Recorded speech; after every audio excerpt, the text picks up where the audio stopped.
Well, Charles Fracro, iBrandTV senior analyst, joins us now. Thank you for joining us, and good morning to you, Charles. Good morning. Thank you for having me on your show. All right. I mean, yesterday, of course, we saw that some commercial banks were perhaps hesitant to start distributing or issuing the old Naira note as in compliance with the Supreme Court ruling. But now it looks like we're having some banks now issuing that old Naira notes at the moment. So this quite looks like, it's a cherry news. How would you address it? Yes, thank you very much. Like you said yesterday, you said the government has no choice. They just have to obey the Supreme Court ruling. Yes, some of the excuses most people have given is, yes, governance is a process.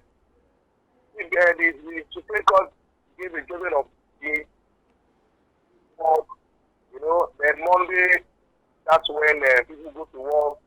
That, of course, CBN is not directly in this matter, and the issue is with the federal government. So, federal government now will now do a memo to CBN. And that's when CBN will now do a circular now. So, the banks, all this take it's a process, bureaucracy, and that's what we are seeing the slow response. So, for me, it is a good thing that the banks are finally following the Supreme Court ruling. I think it is good for democracy, and once again, the Supreme Court has shown that yes, we can come to the rescue for the masses. Although the reports are still getting in some part of the state, especially in Lagos and in Abuja, is that the cash is not yet out there. No doubt the banks have started recirculating these notes, but the cash is not yet out there. Even some POS agents who usually charge about 30% do not even have it. So how do you think the CBN can go about this as quickly as possible to see that we have these Naira notes in circulation again? Yes, it has to do with operational issues now. It is obvious they will claim they have already complied with the central bank and the Supreme Court ruling.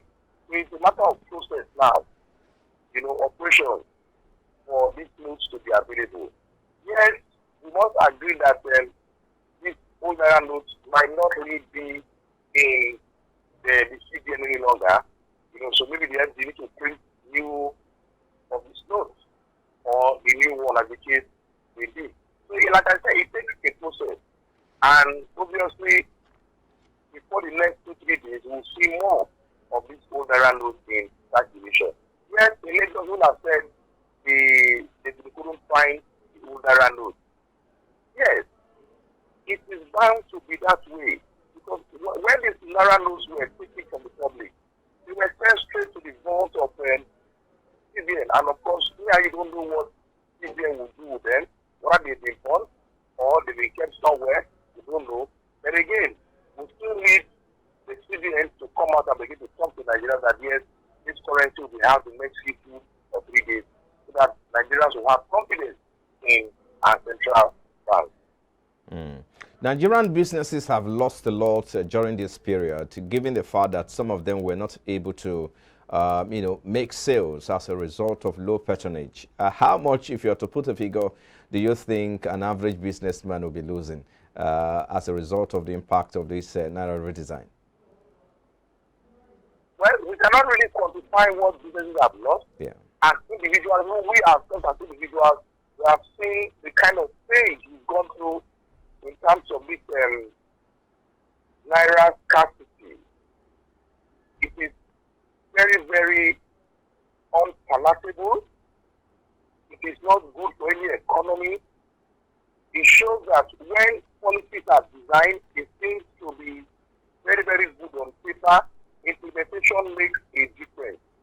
So next time, to avoid this kind of issue or situation, the CBN and all the stakeholders should be carried along when policies are being designed and implemented. So businesses have suffered so much, and We just pray that businesses that have suffered will be able to come back and continue doing their business. The damages are very, very unique. Let's quickly, on that note, let's quickly wrap it up, especially with that story. If you look at the rate at which POS operators are charging, as high as 30% over 10,000 naira, that's about 3,000 naira extra there. So how fast do you think the rate at which POS now charges will drop in the coming days? Because they say in Nigeria, in the local parlance, whatever goes up in terms of prices never come down. Can you hear me, Charles? Hello, Charles. Well, I think we lost Charles there. We'll take a moment. When we do reconnect back, we'll have Charles back again and continue on that conversation. This is Business Breakfast. We'll be back in a moment. Please stay with us.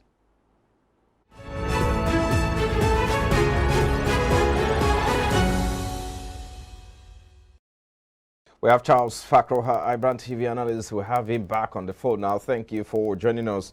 And so I was asking you to look at what's your outlook into the charges by the POS operators. Remember, the charge as high as 30% over any withdrawal, especially if you are withdrawing above 10,000 naira. So do you foresee a drop in that charges in the coming days? Because in local parlance in Nigeria, they say whatever goes up never comes down.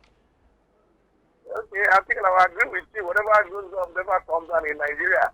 However, looking at the charges being collected by the POS operator, I think it's a result of the scarcity of this cash. However, I'm not speaking for them because it's not morally right for them to charge as high as 30%, no matter how or what they've gone through and try to get this cash. I expect them to charge maybe 5-10%, not up to that 30%. However, as the cash is now being made available,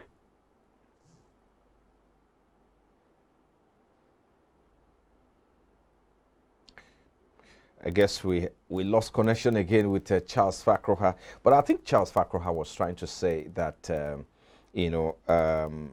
whatever, perhaps in the coming days, once there's more circulation of this cash out there, we could be witnessing or could be having a drop in the amount the POS charges again. So, well, we'll go into the next story, but not without taking a break, and then we'll be right back in a moment. Please stay with us.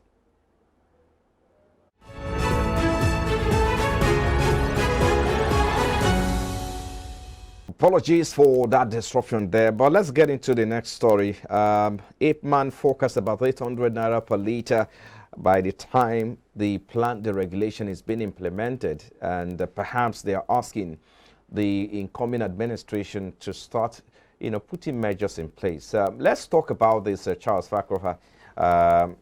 So what's your take on this? Is a prediction from the independent, Petroleum Marketers Association of Nigeria saying that by the time they plan the regulation, it's fully implemented, we may have to buy, petrol per 800 naira per litre. Talk to us about this. Yes, thank you very much. That's a prediction from that body, and they may not be far from the truth. However, I think it's a bit too on the high side. Maybe we were expected to be 500 naira per litre. Again, I'm clamoring for subsidy to be removed, and we have seen that once this subsidy is removed, the government is likely to be saving about almost 10 trillion naira, as the case may from a report that we saw yesterday. This money can be used to kind of be palliative to the Nigerian people, make other aspects of their life easier, good roads, good transportation, so that even though they are paying heavily for these petroleum products, other areas will have been taken care of, and this product is available. Then I think some of the suffering that will have come from the subsidy removal will have been taken care of. Because now that the subsidy is not being removed, Nigerians are still suffering.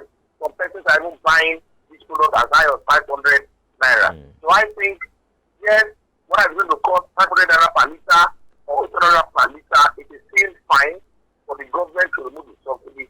However, the money that is being saved from this removal to be put into productive uses in the economy so that some of the effect will now be mitigated for the average Nigerian.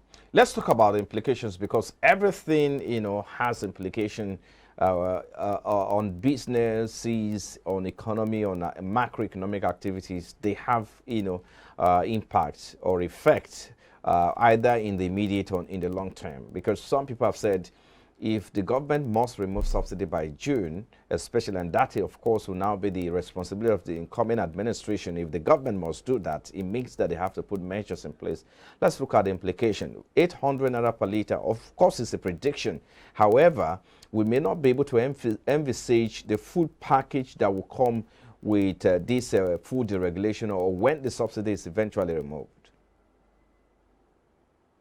Yes, I know there will be implications, bad effects in the short term, but maybe in the medium to long term, everything will stabilize, and we see that Nigerians will get used to it. Yes, there will be something initially, but, petrol affects every aspect of our life, and Nigerians have no choice.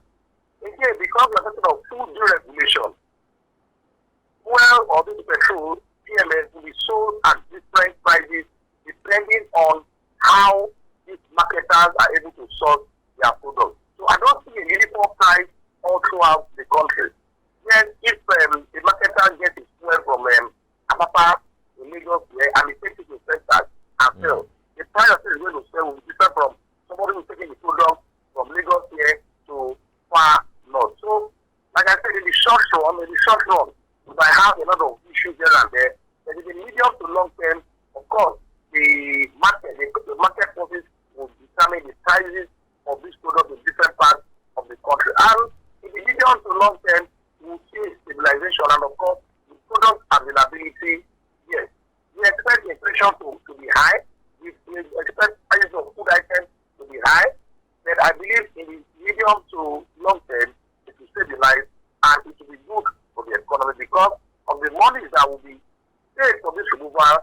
As long as they are put into productive uses in the economy, we'll see an improvement in the Nigerian economy moving forward. Okay, let's take this last story and then we wrap it up. Budget expenditures. Federal government recorded about 7.34 trillion naira fiscal deficit in 11 months. That's between January and November 2022, 7.34 trillion naira. Don't forget, there have been a lot of analysis and debate among experts and economists as to the increase and the effect of the high deficit on government spending, and of course with regards to development as well. So what's your assessment of these 7.34 trillion naira?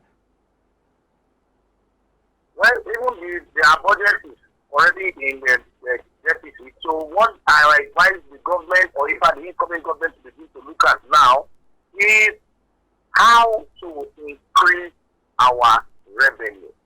Yes, government has to spend. Then you keep spending and spending. You don't want to look at the other parts of the equation, your income.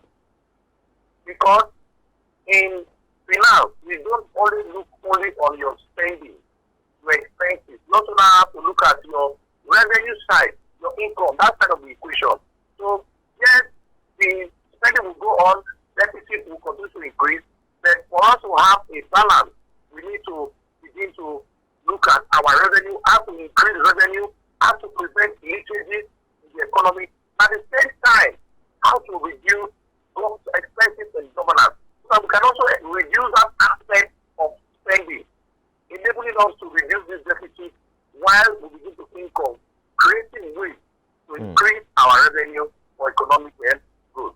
Okay, I think we should leave it there. Thank you so much for your time, Charles Fakroha, iBrandTV analyst. We appreciate you. Thank you for having me on the show. Okay. Pleasure. We'll take a break now, and after the break, we'll head straight to the capital market and look at what we expect in the equities market today. We'll be back in a moment. Please stay with us.